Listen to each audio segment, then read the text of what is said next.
भागवत जी हमें कहते हैं सावधान होकर के सुनिए। अपने जीवन में हर गति में सावधान होना चाहिए। गौरी वसंत, ये वसंत क्यों गा रहे हैं? द्वारका के तमाम लोग हैं वो दुखी हैं, उनके मन में पूरा भाव है, पूरी समझदारी है। हमारे कृष्ण चोर हो ही नहीं सकते, मगर वो शत्राजीत है, उसका मणि है, वो चोरी हुआ तो सही है। और प्रसेन कहाँ गया किसी को पता नहीं, जंगल में गया था, उसको मार दिया, घोड़ा भी वापस नहीं आया है।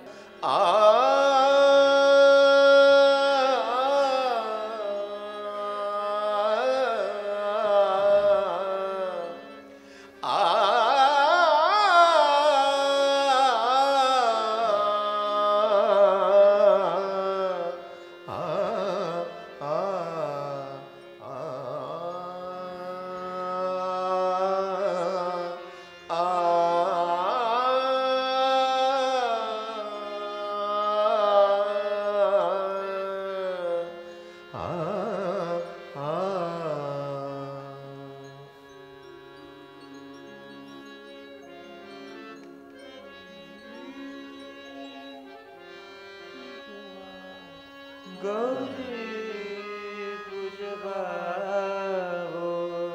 आवो, गौरी पूजवा आवो,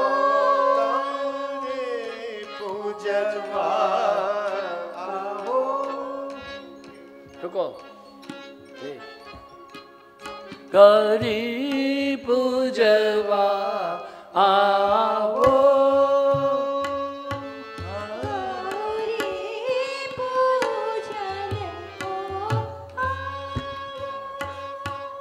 गौरी पूजवा आवो, गौरी पूजवा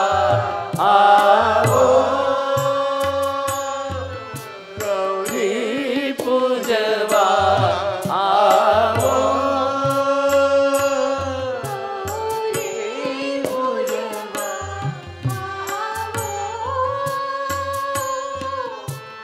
सर्व पुनीत सोहा आवो, लो शुभ नवरात्रि व्रतनु लावो, गौरी पूजवा आवो,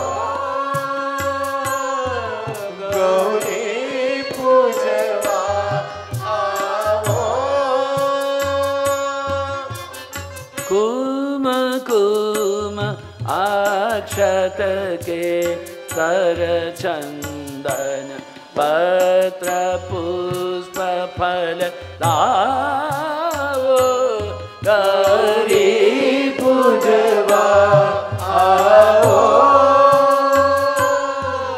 गौरी पूजवा आवो।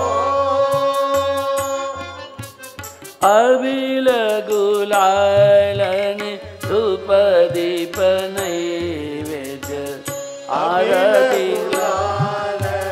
धूप दीप नैवेद्य आरती अर्घ्य दिजावो, गौरी पूजवा आवो, गौरी पूजवा आवो। मंगलमय मंजुल संगीते, मंगलमय मंजुल संगीते, रागिणी बसंत सुनावो, गौरी पूजवा आवो, गौरी पूजवा आवो। भक्ति श्रद्धा मन भाव मुक्ताति, भक्ति श्रद्धा मन भाव मुक्ता, मंगला मात वधावो गौरी पूजवा आओ गौरी पूजवा आओ आद्य शक्ति अम्बा आशीष आद्य शक्ति अम्बा आशीष धन्य धन्य तयि जावो गौरी पूजवा आओ गौरी पूजवा गौरी का पूजन माता का अर्चन जगदम्बा की प्रार्थना करे उचित नहीं हुआ है। सुखदेव जी महाराज कहते हैं कि शिशुक उवाच विज्ञातार्थो गोविंदो दग्धाना कर्ण्य पांडवा कुंती च कुल्यकर्णे सह रामो यैव कुरुन्।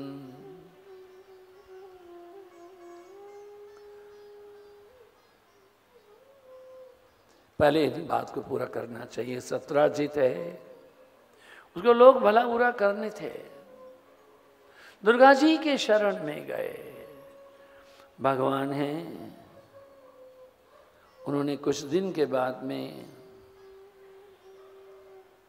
कुछ अपने साथ में सिपाही लिए और भगवान वन में गए हैं। वन में गए, जंगल में, दूर गहन जंगल में देखा कि प्रसेन का घोड़ा मारा गया है। सड़ा हुआ शव प्रसेन का पड़ा हुआ है। आगे रीछ भी मरा हुआ पड़ा था, वो सिंह भी मरा हुआ पड़ा था और रीछ के चरण के चिन्ह गुफा में जा रहे थे। भगवान श्री कृष्ण ने सब लोगों को बाहर बैठाया।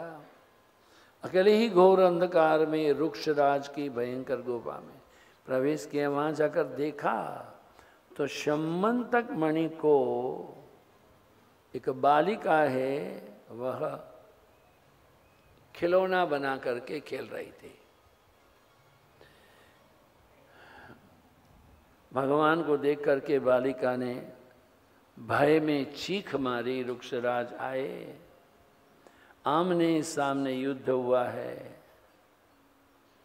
विजय विलासी भगवान कृष्ण और जांबवान का घमासान युद्ध हुआ। पहले अस्त्र से, शस्त्रों से, शिलाओं से वृक्ष उखाड़ करके एक दूसरे पर फेंकने के बाद बाहुयुद्ध हुआ लगा और परीक्षित वज्र प्रहार के समान कठोर घूसों से आपस में 28 दिन तक बिना विश्राम के रात दिन लड़ते रहे। अंत में कृष्ण के घूसों की चोट से जांबवान के शरीर की एक एक गांठ टूट गई। जांबवान के शरीर की एक एक गांठ छूट गई है। ये हमारे शरीर की गांठ कैसे छूटेगी? हमारे भी है, ब्रह्म ग्रंथि है, रुद्र ग्रंथि है। जो बंसी होती है उस बंसी में भी गांठ होती है। गांठ होने पर बंसी बंसी नहीं बन सकती। बंसी की गांठ को निकाल दिया जाता है, वहां एक एक छेद किया जाता है। कौन कौन तप किनो वसुरिया। हे बंसी, तुमने क्या क्या तप किया है? बंसी कहती, मैंने अपने आप को खाली कर दिया है। बंसी कहती, मैंने कभी प्रभु से कुछ मांगा ही नहीं है। बंसी में भी छेद होते हैं, आगे भी छेद है, पीछे भी छेद है। आगे 2 छेद है, सेंटर वाला और बाहर वाला, और पीछे एक छेद पास में दूसरा छेद है, और बाकी छेद सारे हैं। ऐसा करके बजाते हैं। ओम भू, ओम भुव, ओम स्वाहा, ओम मह, ओम जन, ओम तप, ओम सत्यम। हमें भी अपनी ग्रंथियों से मुक्त होना है। जैसे कि आगे आपसे कहा, गुरुदेव श्री स्वामी शिवानंद जी महाराज कहते थे, गिव अप सन्यासी अभिमान। सन्यासी लोग सबसे पहले अपना अभिमान छोड़े, बाद में ब्राह्मण लोग अपना अभिमान छोड़े, बाद में पुरुष है स्त्री है वो अभिमान छोड़े। ये डॉक्टर को अपना अभिमान छोड़ना, वकील को अपना अभिमान छोड़ना। गुरु महाराज बोलते थे, अभिमान त्यागो सेवा करो, नारायण नारायण नारायण नारायण। अभिमान तो छोड़ना पड़ेगा। अपने आप को पूछो, Vasudev ji, what is your identity? What is your identity? My self. बैठिए, ये जब तक माई है तब तक ही प्रॉब्लम है, सेल्फ रहेगा तो प्रॉब्लम नहीं रहेंगे। बोलिए सब लोग, identity. Denting of the I is your identity. What is your identity? Denting of the I. My self में से mind should go out, only self should stay. That is your identity. मनोबुद्धि अहंकार चित्तानि नाहम, न च श्रोत्र जीवे न च घ्राण नेत्रे न च व्योम भूमि न तेजो न वायु चिदानंद रूप शिवोहम शिवोहम। What is your identity? चिदानंद रूप शिवोहम शिवोहम। आनंदो हम कल गाए थे, आनंद आनंद आनंद, यही है आनंदोहम आनंदोहम। आनंदम ब्रह्मानंदम सत्यम ज्ञानम अनंतम ब्रह्म एकम एवं अद्वितीयम ब्रह्म। That is your real identity. Is not the Vasudeva, is not the 4.5 feet लंबा 2.5 फीट चौड़ा। नो, मेरा ये बेटा है, मेरी बेटी। देयर इज नो बेटा, देयर इज नो बेटी। Then you lose your identity, I, then only you know what you are actually. यही बात है यहां पर। जब घूसे पड़े, तमाम ग्रंथियां छूट गई, अहंकार चूर चूर हो गया। अब जाकर के क्या बोलते हैं? प्रभो मैं जान गया आपको, जाने त्वाम सर्वभूतानां प्राण ओजस्सहो बलम विष्णुम पुराण पुरुषम प्रभ विष्णुमधीश्वरम। प्रभु मैं जान गया आप प्राणियों के स्वामी हैं, रक्षक हैं, पुराण पुरुष भगवान विष्णु है। आप ही सबके प्राण है, इंद्रिय बल है, मनोबल है, शरीर बल है, विश्व के रचयित ब्रह्मा आदि को भी बनाने वाले आप हैं। ज्योतिषाम अभी तो ज्योति। जाम्बवान तो हमारे रामचंद्र जी के पास भी थे। जाम्बवान के वचन सुहाए, सुनी हनुमंत हरसी उरलाए।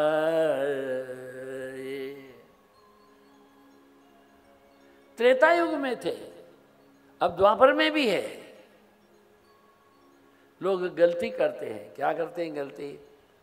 पहले समझते हैं 12 बाद में 13, पहले द्वापर बाद में त्रेता। वो द्वापर नहीं है, वो द्वापर को 12 नहीं बोलना चाहिए। पहले त्रेता है, बाद में द्वापर है, बाद में कली है। जाम्बवान ने कहा, महाराज जब मैं जान गया, आप अपना मणि लेके जाइए। वृक्षराज भगवान को पहचानने के बाद में उनकी पूजा किए, कहा कि मेरी कन्या भी मैं आपको देता हूँ।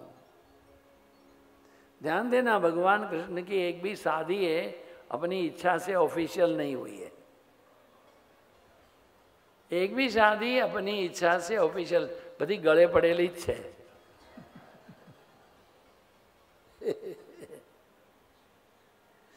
भगवान ने कहा आप लोग बाहर खड़े रहो, मैं आता हूं। द्वार पर एक बड़ी शिला रखी थी।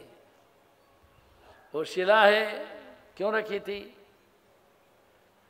वो लोग जब बाहर खड़े रहे, खून जब बाहर आने लगा तो उन्हें ऐसा महसूस हुआ कि अरे अब तो कृष्ण मर गए, खून आ गया तो पत्थर बड़ा रख दिया और चले गए। पहले ही लोगों को कष्ट था, भगवान चोर है, खूनी है, पता हो गया कि भगवान की हत्या हो गई है, और भी द्वारका के लोग दुखी हो गए हैं। ध्यान दे, अज्ञान भी दुख देता है। एक माँ का बच्चा मरा नहीं है, मगर समाचार आए कि तेरा बेटा मर गया है, तो माँ का हार्ट फेल हो जाएगा।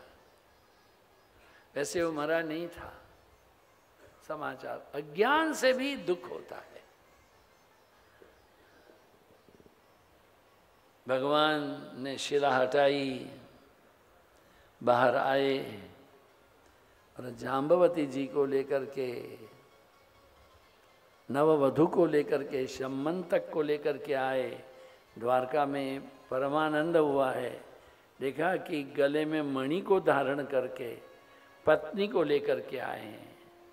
अब भगवान ने सत्राजित को राजसभा में बुलाया और राजा के द्वारा, उग्रसेन के द्वारा बुलाया गया, ऑल ऑफिशियल। और किस प्रकार मणि प्राप्त हुई पूरी कथा सुनाई। नो चांस टू से कि भगवान ने खून किया या चोरी की है। पूरी कथा सुना दी और कहा कि ये तुम्हारा मणि है, तुम लेकर के जाओ, बट उसे जो सोना आएगा वो राज्य में जमा करो। उसको बड़ी लज्जा हुई, सिर लटका के रहा। अब कैसे करके विवेक बुद्धि नाश हो गई, मैं क्या करूं, मैं मूढ़ हूं, क्या करूं। फिर उन्होंने अपनी कन्या थी सत्यभामा, शील, स्वभाव, सौंदर्य, औदार्य, सद्गुण संपन्न, उसके साथ में इनका विवाह करा दिया। अभी परीक्षित महाराज, सुखदेव जी महाराज कहते हैं, परीक्षित ये सारी जो जीवन की वो दुविधा है, वो दुविधा का कारण है मणि रहा। क्या मणि था? इन्होंने क्या किया कि मणि को चुरा लिया। भगवान श्री कृष्ण कुछ कार्य से हस्तिनापुर गए पांडवों के यहाँ।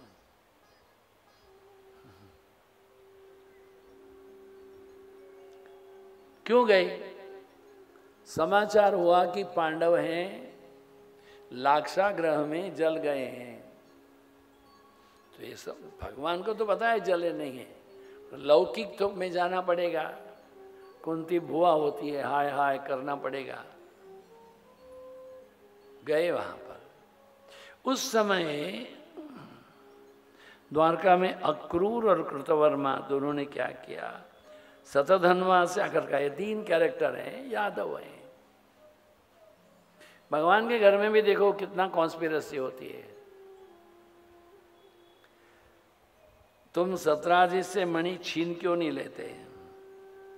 सत्राजित ने अपनी श्रेष्ठ कन्या सत्यभामा का विवाह हमसे करने का वचन दिया था। 3 है, देखो 3 से वो कैसे कराएगा?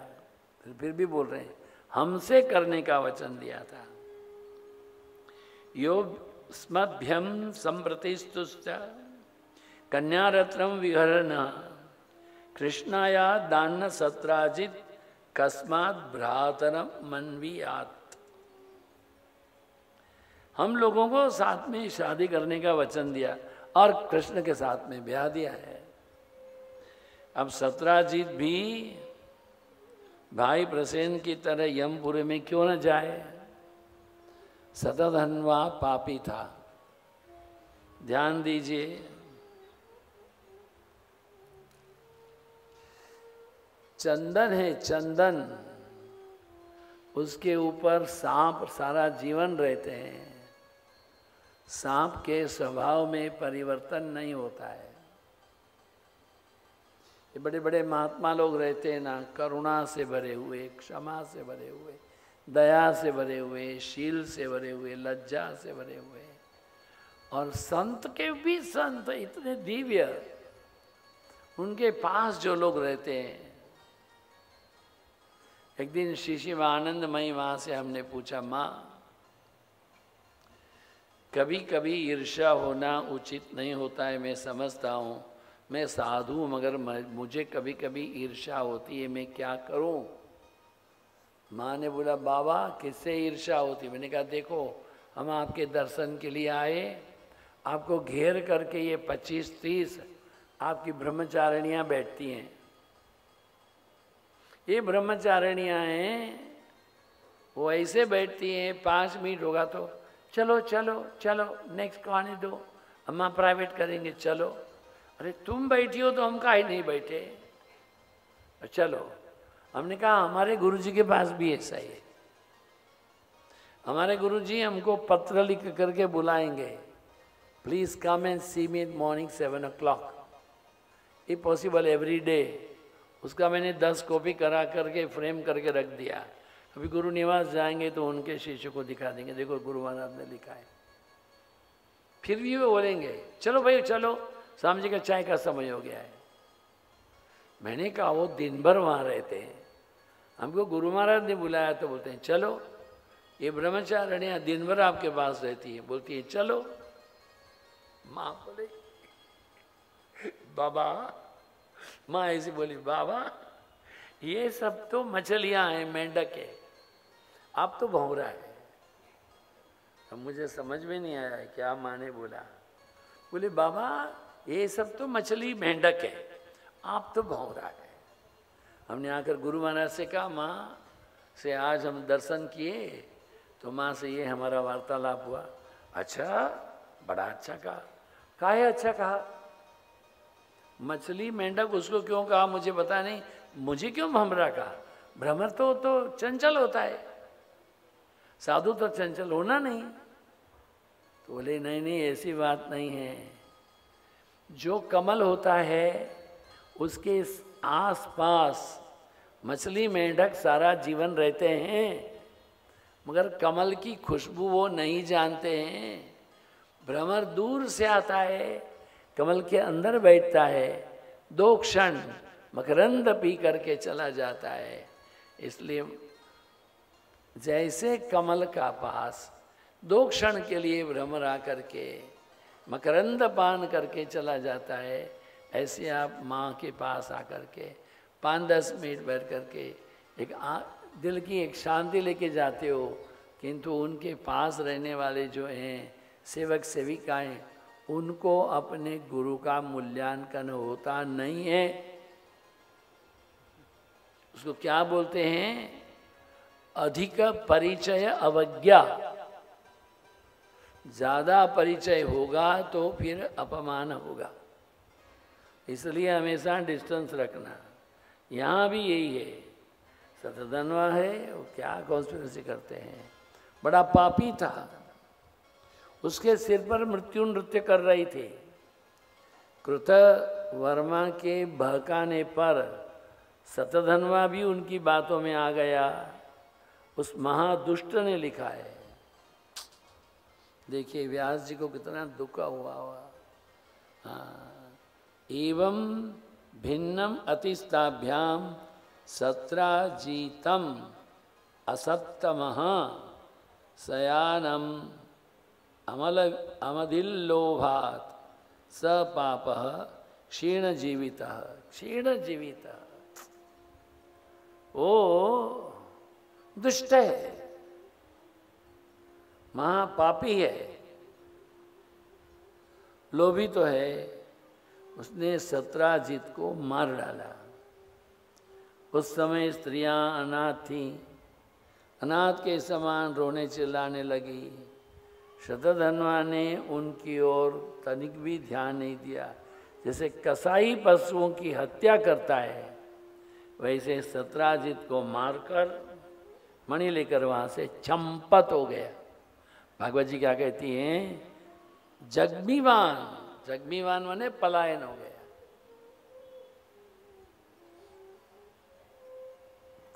सत्यभामा जी ने देखा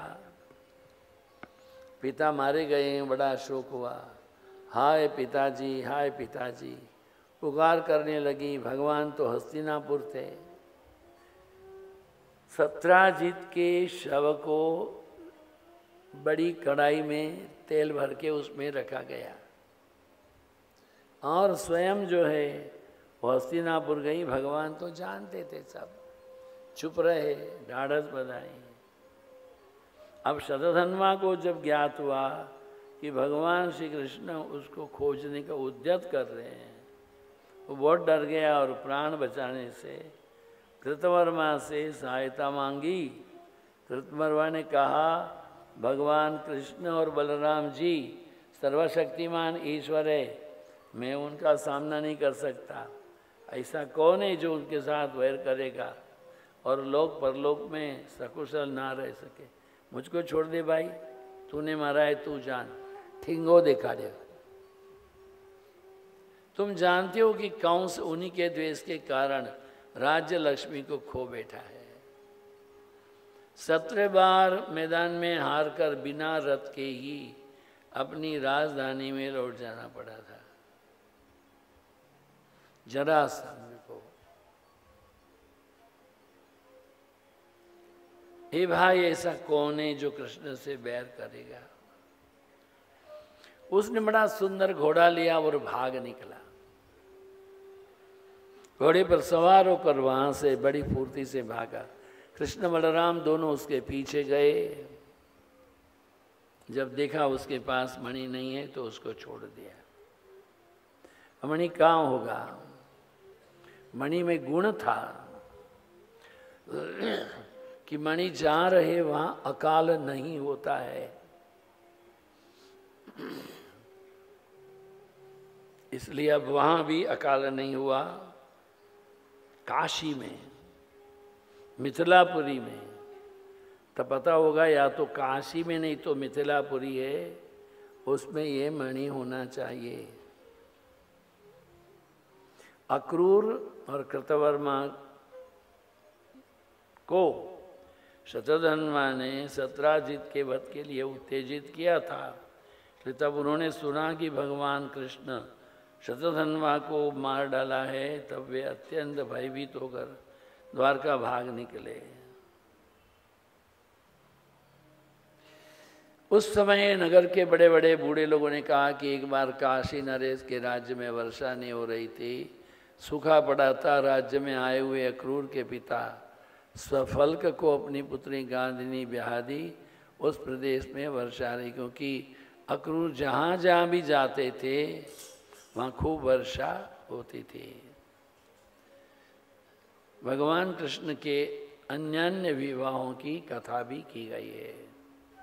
सुखदेव जी कहते हैं कि एक बार भगवान श्री कृष्ण लाक्षागृह में से जब पांडव जीवित रूप से वापस आए तो उनको मिलने के लिए गए।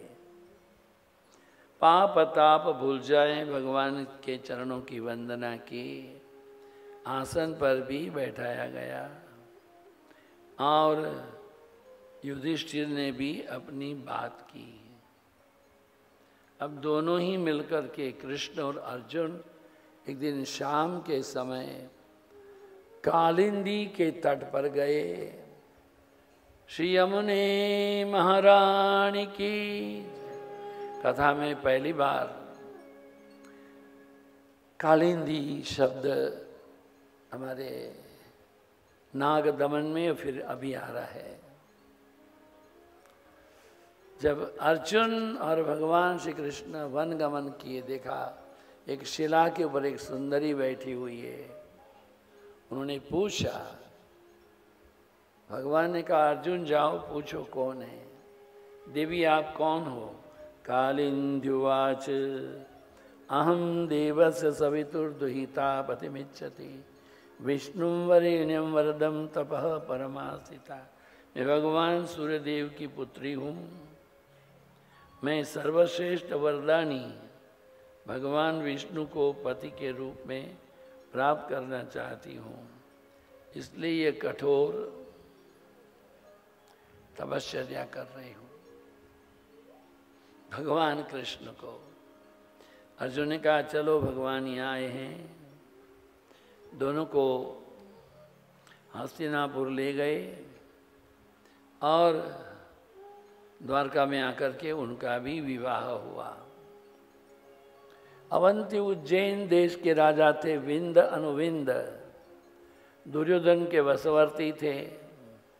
वह अपनी बहन मित्रवंदा से चाहते थे कि वो भगवान कृष्ण को उनका पति बनाए। विंद अनुविंद ने अपनी बहन को रोक दिया, नहीं, क्योंकि कृष्ण तो राजा नहीं है, यादव है,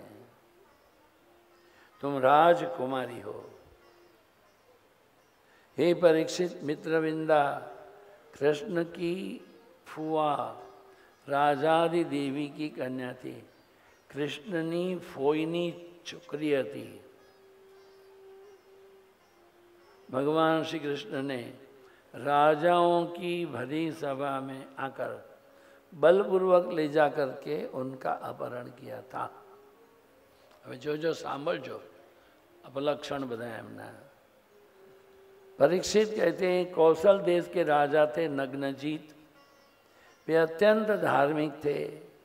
उनकी परम सुंदरी कन्या का नाम था सत्या। नग्नजीत की पुत्री होने से नाग्नजीती भी कहलाती थी। उनके यहाँ दुर्दांत बैल थे, 7 थे। एक साथ में 7 की नाक में कोई नकील डाले तो उनको उनसे शादी कराई जाएगी। कितने लोग आए, जेल में बंद हो गए, क्योंकि कोई नहीं कर पाया। बड़ी दुखी थी। भगवान आए, नागनजीती सत्या मन में ही सोचने लगी, जैसे लक्ष्मी, ब्रह्मा, शंकर और बड़े बड़े लोकपाल जिनके पदपंकज का पराग अपने सिर पर धारण करते हैं, जिन प्रभु ने अपनी बनाई हुई मर्यादा का पालन करने के लिए समय समय पर लीलावतार ग्रहण किए हैं, ऐसे प्रभु से मेरा ब्याह हो तो कितना अच्छा होता है।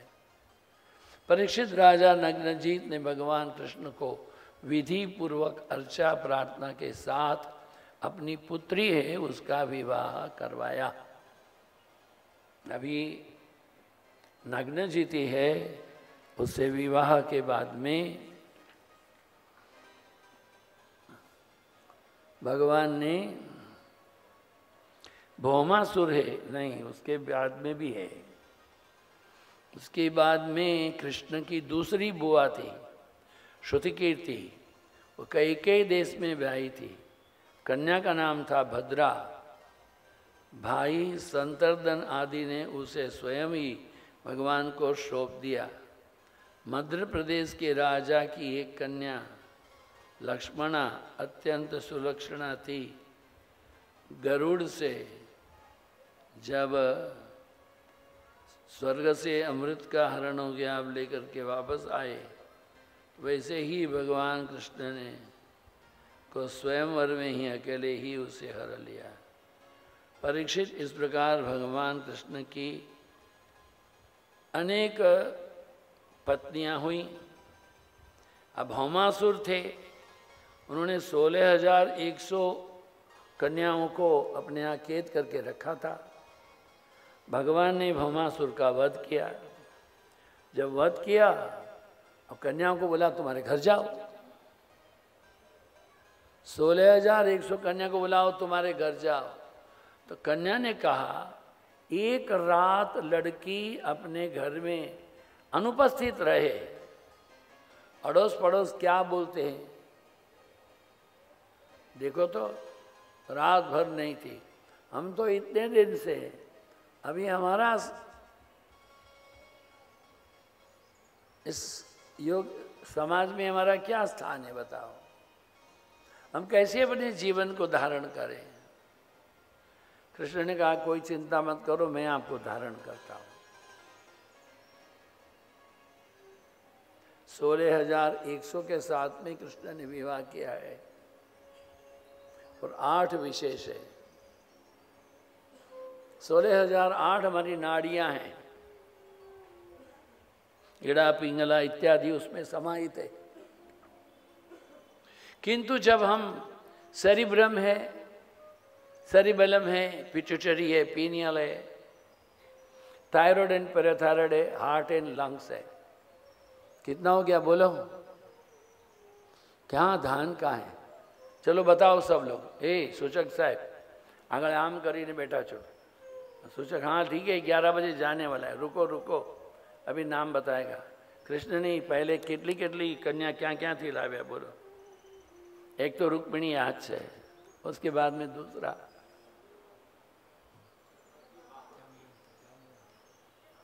क्या? सत्यभामा बाद में आई है, पहले जाम्बुवंती आई थी।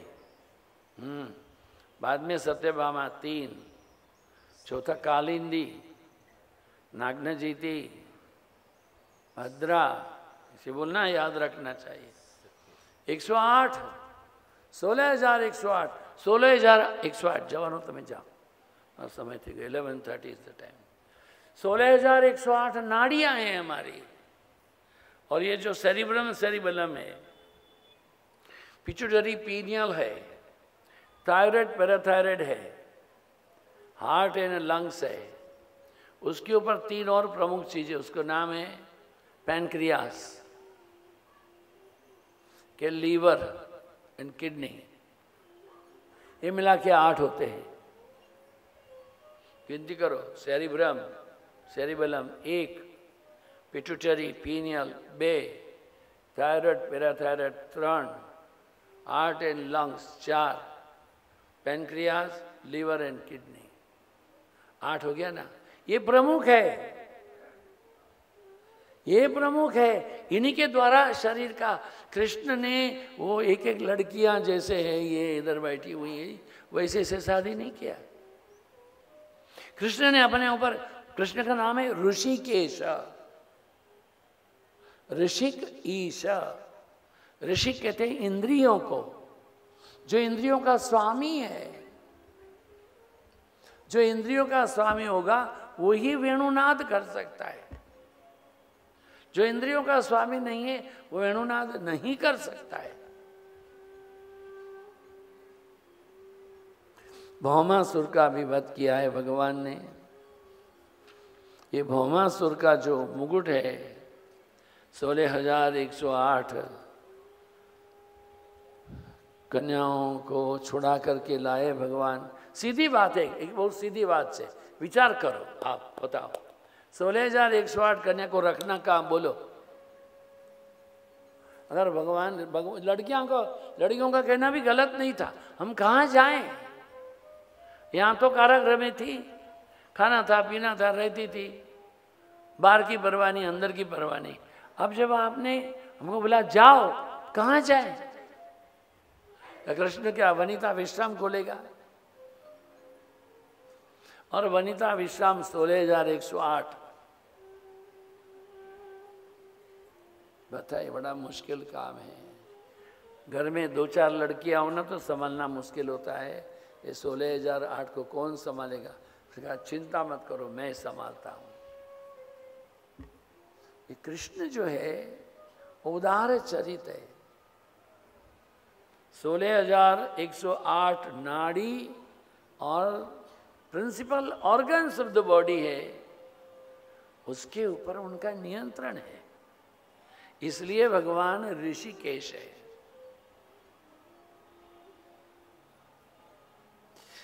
हमारे अपने जीवन में हमें थोड़ी जागृति करना चाहिए। जागृति क्या है? परमात्मा के प्रति चिंतन को बढ़ाना चाहिए। अभी एक दिन यहाँ पर बड़ा सुंदर विवाद है, उसको रुक्मिणी परिणय कहते हैं। भगवान लेटे थे, भोजन के बाद में वाम कुक्षी, रुक्मिणी जी ऐसे पंखा चला रही है। पंखा चला रही है तो भगवान ने धीरे से आंख खोली। प्रभु कुछ कहना चाहते हो? हाँ, क्या कहना चाहते हो?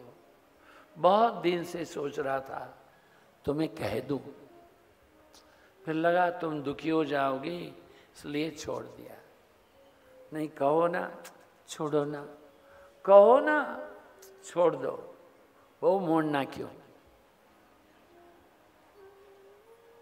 क्यों नहीं कहते हो? अरे आप दुखी हो जाओ तो नहीं, कह दो। बैठिए।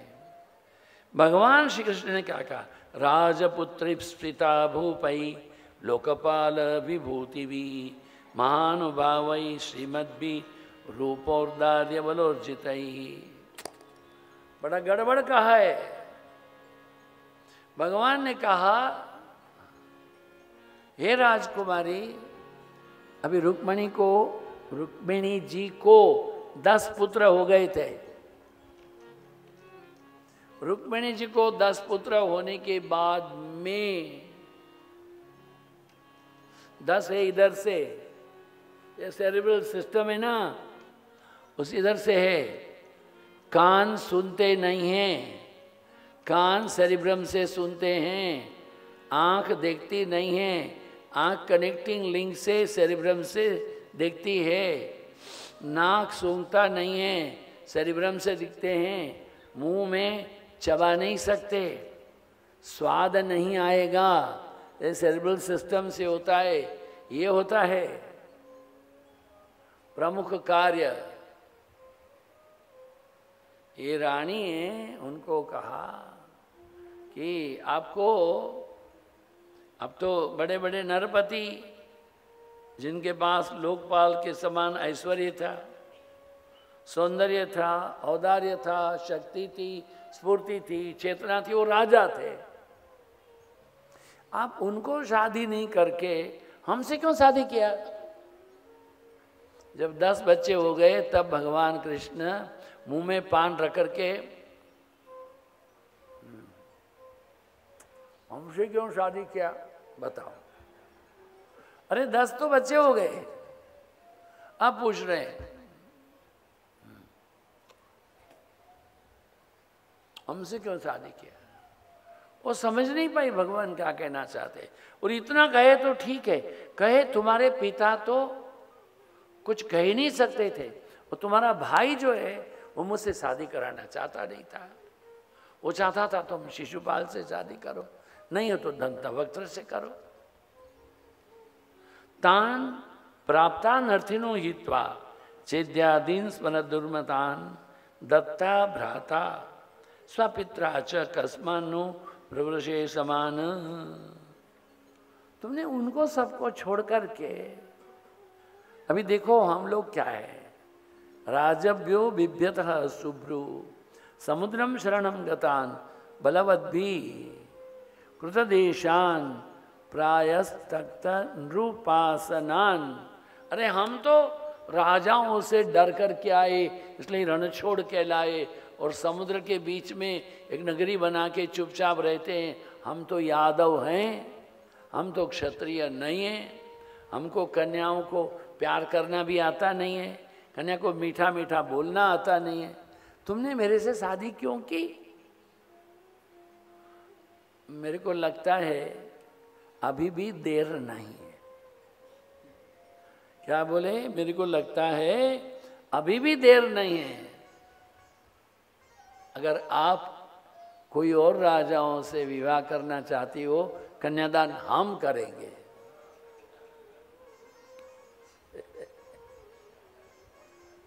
देखो भाई, कृष्ण रुक्मिणी परिणय कहते हैं, इस प्रकरण को बोलते हैं रुक्मिणी परिणय। मान लो भाई, यहां लिखा है रुक्मिणी जी को चक्कर आने लगे। पहले तो जूड़ा खुल गया, देवी का जूड़ा खिल गया, ये बाह के बाजूबंद नीचे गिर गए, ये कंचू की बंद भी ढीला हो गया। आंख में जो काजल था वो छाती पर आया, छाती में केसर लगा था, वो काला काजल छाती के केसर में मिलकर नाभि तक आ गया। बाल खुल गए, चक्कर आकर के देवी गिरने लगी, तो भगवान ने उनको पकड़ लिया। श्री शुकवाच, सुखदेव जी महाराज कहते हैं कि ये परीक्षित, भगवान श्री कृष्ण के क्षण भर के लिए भी अलग न होने के कारण रुक्मणी जी को अभिमान हो गया था। रुक्मणी जी को अभिमान हो गया था कि मैं इनकी सबसे अधिक प्यारी हूँ। इस गर्व की शांति के लिए भगवान इतना कह करके चुप हो गए। अब रुक्मणी जी ने अपने परम प्रियतम पति त्रिलोकेश्वर भगवान की अप्रिय वाणी सुनी। इति त्रिलोकेश पतेस्तदात्मना प्रियस्य दिव्य श्रुत पूर्वम अप्रियम आश्रुत्य भीता रधिजात वे पथु चिंताम दुरंताम रुदती जगाम। उसका दिल धड़कने लगा है, ठाप ठाप ठाप। वो कभी आपने सुना है कि नहीं, इको कार्डियोग्राम, हार्ट है ना, उसकी आवाज आती है ठाप ठाप ठाप, ऐसे आती है। ऐसे जोर जोर से दिल धड़कने लगा है और भयभीत हो गई, कांपने लगी। सूखा पत्ता जैसे कांपता ऐसे कांपने लगी। कमल के समान कोमल नाखून वाली लालिमा से चरण को कुदेरने लगी। अंजन से मिले हुए काले काले आंसू केसर से रंगे हुए वक्षस्थल को धोने लगे। मुंह नीचे को लटक गया था। अत्यंत दुख के कारण उनकी वाणी रुक गई, अब ठिठक सी गई थी। अत्यंत व्यथा भय और शोक के कारण विचार शक्ति लुप्त हो गई थी। कलाई का कंगन खिसक गया, हाथ का चंवर गिर पड़ा। बुद्धि की विकलता के कारण एकाएक अचेत हो गई। केश बिखर गए। वायु से उखड़े हुए केले के खंभे की तरह वो धरती पर गिर रही थी। भगवान ने पकड़ लिया। भगवान ने कहा, अरे देवी, अरे देवी, अरे हम तो थोड़ा विनोद कर रहे थे। अरे महापुरुष આવો વિનોદ હોય? આ તો સારું છે કે એ પડી ગયા, દેવીને તો હાડફેલ થઈ જાય। भगवान कृष्ण समझाने बुझाने में बड़े कुशल और प्रेमी थे।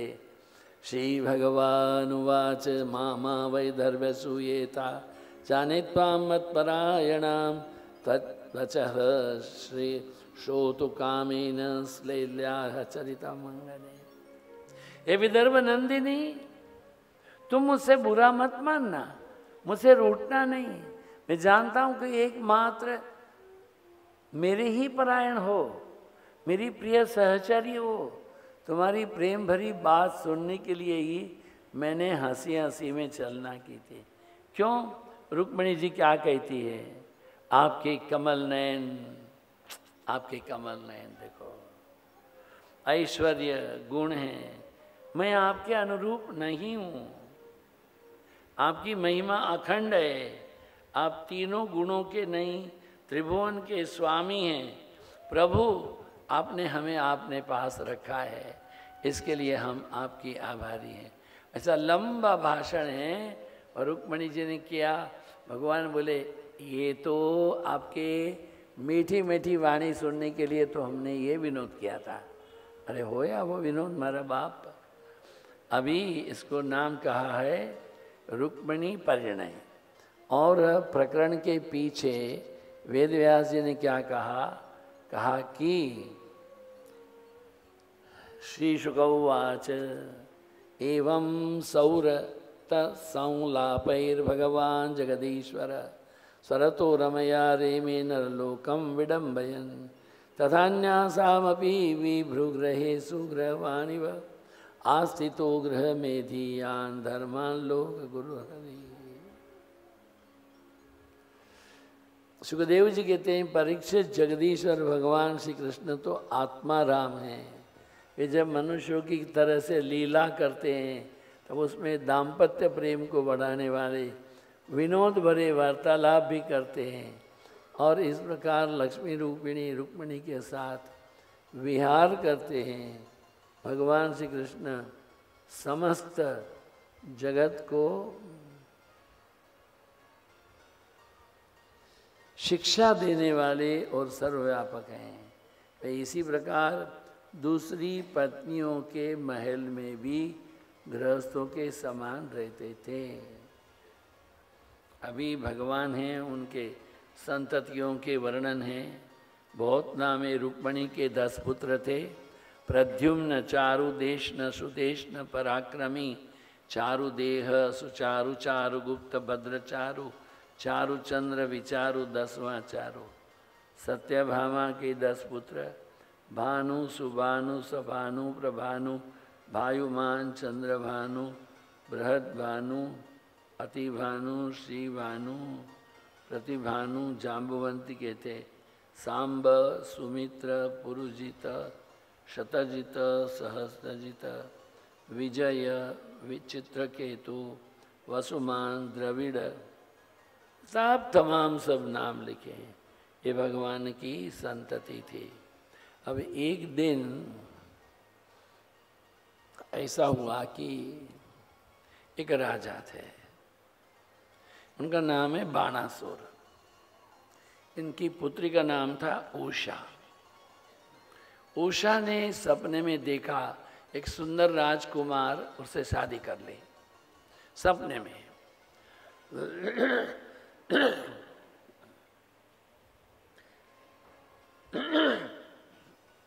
सपने में शादी की। उनकी सहेली थी चित्रलेखा, उसको बताया। चित्रलेखा ने कहा वर्णन करो। वर्णन करने लगी। इंद्र, चंद्र, ग्रह, नक्षत्र, अरुण, वरुण तमाम के चित्र बनाए। बोले ये नहीं, ये नहीं, ये नहीं, चलो पृथ्वी में बनाए सब बड़े बड़े राजाओं के चित्र। जब भगवान कृष्ण का बनाया, बोले ऐसा लगता था मगर ये नहीं। प्रद्युम्न जी का बनाया, बोले just like that but not ही। जब अनिरुद्ध बनाया, यही है। अरे तो ये तो द्वारका में है, चिंता मत करो। सुदर्शन चक्र है, वह द्वारका के चारों ओर घूमता है, द्वारका की रक्षा करता है। सुदर्शन चक्र ने नारद महर्षि से कहा, देखो महाराज, आपका तो सभी जगह बैठ के सत्संग करने का है, ये सुदर्शन चक्र तो घूमता रहता है, थोड़ा उसको भी तो शांति चाहिए कि नहीं? हाँ, तू चाहती क्या है? थोड़े उसके साथ सत्संग कर लो, यही चाहती हूँ, और क्या चाहता हूँ। नारद जी भी सोचे अच्छी बात है। सुदर्शन भी खुश हो गया और चित्रलेखा पीछे से अनिरुद्ध को उठा करके ले गई, पूरे पलंग के साथ ले गई। और जब अनिरुद्ध ने आंखें खोली, मैं कहाँ हूँ, एकदम देखा तो गदा तो उसकी थी नहीं। तब चित्रलेखा ने कहा, चिंता मत करो, ये मेरी सहेली उषा है, बाणासुर की कन्या है। स्वप्न में उन्होंने आपको देखा, स्वप्न में आपसे विवाह किया, इसलिए मैं उठा के लाई हूँ। अब दोनों साथ में रहने लगे और चौपाट खेलते थे, आनंद किल्लोल करते थे। कुछ महीनों के बाद में, कुछ दिनों के बाद में हो सकता है, जो प्रतिहार होते हैं देखभाल करने वाले महलों के, उन्होंने जाकर के बाणासुर से कहा, देखो मुझे क्षमा करना, आपकी कन्या कन्या नहीं दिखती है, उसके लक्षण कन्या के नहीं है, पुरुष साहचर्य प्राप्त कन्या है ये, शायद उसके महल में ये अभी कोई पुरुष है। बाणासुर आधम का बड़ा युद्ध हुआ है, अभिमन्यु जी ने पलंग ही पूरा उठा लिया, पर बाणासुर ने नाग पास फेंका। वो जो नाग पास है, तो उसकी मर्यादा के लिए अनिरुद्ध जी उसमें बंधन में आ गए और बंधन में रहे। ये बात है महर्षि नारद मुनि ने जाकर के द्वारका में कही, भाई हे कृष्ण, तुम्हारे कितनी संतान? बोले 16,108 रानी, सबकी 10-10 संतान। नारद मुनि है, उन्होंने बोला, आड़ा कान खजुरानो, एक पग टूटे तो इन्हें खबर पड़े, 9 पड़े, तो फिर आपका भी एक बेटा कहाँ है? कौन? अनिरुद्ध। पूछो उसके मम्मी पापा को। बोले बहुत दिन से नहीं मिल रहा है। फिर वो बाणासुर के पास कैदी में बंधन है। कृष्ण भगवान हैं, वह बड़ी सेना लेकर के आए, बलदाऊ जी भी आए अब बाणासुर जो वो शिव का भक्त था, उसके 1000 हाथ थे। ध्यान दें, ये सब काल्पनिक नहीं है, इसको समझना चाहिए 1000 हाथ क्या है। जो इंसान 2 हाथ से काम करता है वो लिमिटेड होता है, जो अनलिमिटेड काम करता है वही बोलते हैं 1000 हाथ। शिव जी ने कहा वरम रूही, तुम्हें क्या वरदान चाहिए? बोले हमारे जो शोणितपुर है, हमारी नगरी है, उसका आप रक्षण करें। उसके चारों ओर बहुत खाई थी, कहीं ज्वर था, 10 दिशा में ज्वालाएं थी, उसके अंदर जाना मुश्किल है। पहले तो शिव जी से युद्ध करो। कृष्ण भगवान का शिव जी से युद्ध हुआ है। कृष्ण भगवान को हराना, शिव जी को हराना मुश्किल लगा था। कृष्ण को छलिया कहते हैं।